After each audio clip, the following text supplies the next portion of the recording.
श्रीराम समर्थ. सद्गुरू श्री ब्रह्मचैतन्य महाराज गोंदवलेकर यांचे प्रवचन दिनांक 7 फेब्रुवारी. रिकामा वेळ सगळा भगवंताकडे लावावा.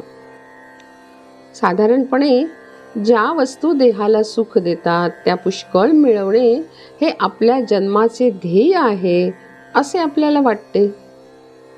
परंतु अशा वस्तू ज्यांच्यापाशी पुष्कळ आहेत ती माणसे सुखी झालेली आढळत नाहीत. किंबहुना अशा वस्तू जितक्या जास्त जमा कराव्या तितकी आपली हाव वाढतच जाते. पुढे वय झाल्यावर देह क्षीण होतो आणि त्याचे भोगण्याचे सामर्थ्य कमी होते. मग वस्तू असून देखील मनाची तळमळ कायम राहते. म्हणून शहाण्या माणसाने आत्तापासूनच आपले सुख बाहेरच्या वस्तूवर अवलंबून न ठेवण्याचा अभ्यास करावा. बाहेरची वस्तू सुटली तरी मनाला दुसरी वस्तू देणे अवश्य असते. अशी वस्तू म्हणजे भगवंत होय. भगवंत हा नेहमी राहणारा, स्वयंपूर्ण आणि आनंदमय असल्यामुळे त्याचे चिंतन करता करता मनामध्ये ते गुण उतरतात.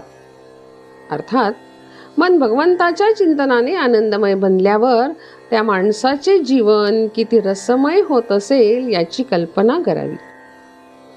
आपल्यासारख्या व्यवहारी प्रापंचिक माणसांना भगवंताचे चिंतन करण्यात एकच अडचण येते, ती म्हणजे व्यवहार आणि साधन यांची जोड घालणे. आपली अशी कल्पना असते की भगवंताचे चिंतन करणारा माणूस व्यवहार बरोबर करू शकत नाही. तुकाराम बुवांसारख्या परमात्म चिंतनात बेभान झालेल्या पुरुषांची गोष्ट निराळी. आपल्यासारख्या माणसांना आपला व्यवहार अत्यंत बरोबर केल्यानंतर जो वेळ उरेल तितका भगवंताकडे लावला तर आपण फारच प्रगती केली असे म्हणता येईल. खरे पाहिले असता सध्या जेवढा रिकामा वेळ आपल्याला मिळतो तितका सगळा आपण भगवंताकडे लावत नाही. म्हणून दिवसातून काही वेळ तरी अत्यंत नियमाने भगवंताच्या नामस्मरणात घालवायचा आपण निश्चय करावा. नामाच्या आड सर्वच गोष्टी येतात आणि आपण स्वतः देखील त्याच्या आड येतो.